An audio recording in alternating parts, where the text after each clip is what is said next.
Hello everyone, welcome back to my YouTube channel. In today's video, we're going to talk about the most common excuses people use for not being able to become fluent in a foreign language. And I'm pretty sure you used some of those excuses in the past as well. Okay, let's move to our excuse number one. I'm too old to learn a new language. Many people believe that age is a significant factor in language learning, but research has shown that it is not a determining factor. While children may have an easier time picking up a new language, adults can still become fluent with practice and dedication. In fact, studies have shown that adults may have certain advantages over children, such as prior knowledge of grammar and the ability to apply analytical thinking skills. I actually decided to ask my students from the speaking club what they think about it, because I have a lot of students from different countries at different stages of life. And I would really love to read this one response for you guys. I believe that it's a big no-no. I'm too old is usually a bad excuse to say that it's too late to learn a new language or to start something new. The fear of learning a new language could possibly come from pride or arrogance, because most of us don't like to make mistakes. And here you have it. I feel like one of the most common reasons why so many people always say that I'm too old, I'm not a kid anymore to learn a new language, is that they're just afraid to make mistakes. This fear of making mistakes should never stop you from doing anything you love, including learning English. Before we move on to our second excuse, I want to tell you guys a little bit about PDF Element. PDF Element by Wondershare is a fast, affordable, and easy way to edit, convert, and sign PDF documents across all your electronic devices. And now guys, I'm gonna grab my computer and show you how I use PDF Element to add text and change my PDF files. This is the document I used for one of my English classes. I especially love PDF Element when I read in English, and especially when I read articles in English, newspaper articles. I like this squiggly line and click on squiggly. Let's see, you're reading this paragraph, right? And you don't know the word remarkable. So you can just do this and add this little squiggly line. Another feature that I absolutely love is called text call out. So basically, again, it's perfect for learning English. You click on the word remarkable, and then you have this little box. Basically, I use it to write the definition of each word. So remarkable, the meaning can be amazing or unique, right? Remarkable flavors. If you're interested in using PDF Element too, you can give them a try by clicking the link in the description. Excuse number two is I don't have enough time. Time is a precious resource, but it's important to prioritize language learning if you want to become fluent. You don't need to spend hours every day studying, but consistent practice over time is key. Consider incorporating language learning into your daily routine, such as listening to podcasts or practicing vocabulary during your commute. One of the reasons why my Spanish is not improving right now is that I don't have enough time. But in reality, I can always find time for the things that are important to me. And to be completely honest, the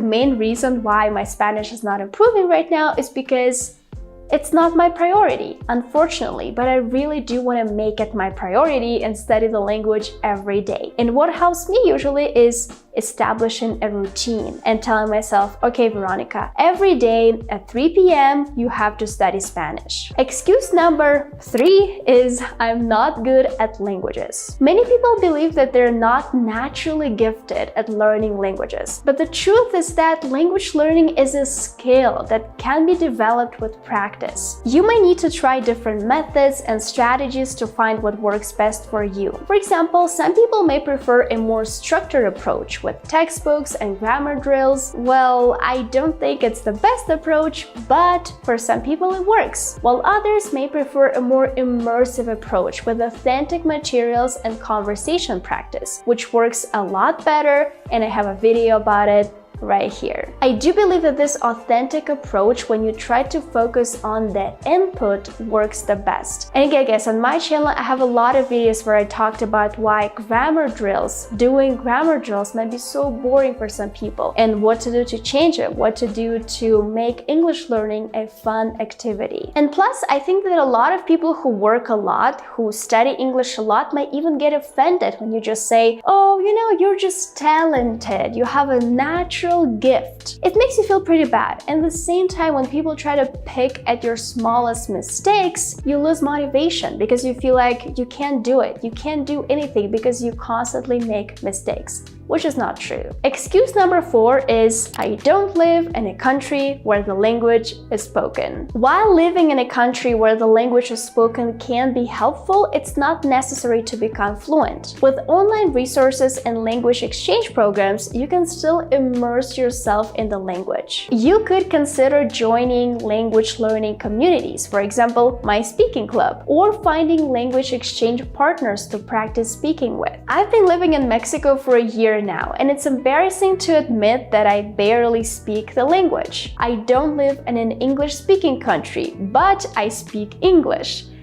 Something for you guys to think about for sure. Excuse number 5 is, I don't have anyone to practice with. While having someone to practice with can be helpful, it's not necessary to become fluent. You can practice speaking with native speakers online or through language exchange programs, or even practice speaking to yourself or recording yourself speaking. If you're curious about how I improve my English without talking to anyone, make sure to watch this video. I am from a small Russian town, and when I was in high school, I could only practice English with non-native speakers. However, I have to admit that my teachers were absolutely incredible. Yes, maybe sometimes they made certain mistakes in English, but still they were competent teachers and they made me fall in love with the language. Excuse number 6 is, I'm too shy to speak the language. Many people feel self-conscious about speaking a new language, but it's important to remember that making mistakes is a natural part of the learning process. Don't be afraid to speak up and make mistakes, as they will help you improve. Consider finding a language learning community or language exchange partner who can provide a supportive environment for you to practice speaking and build your confidence. And a supportive environment is key. If you're constantly surrounded with people who criticize your English,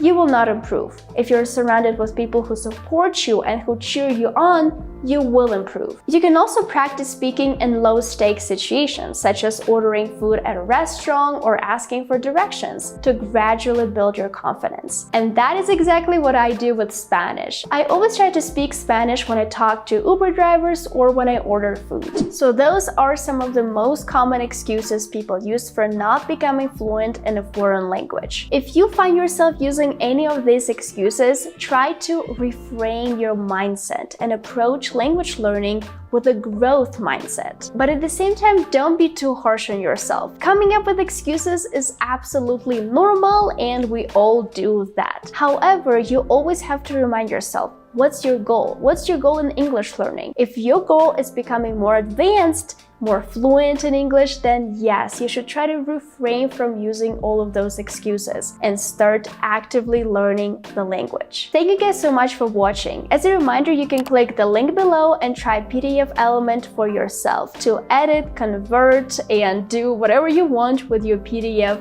files. If you enjoyed this video, don't forget to hit the like button and subscribe to my channel for more language learning tips and resources.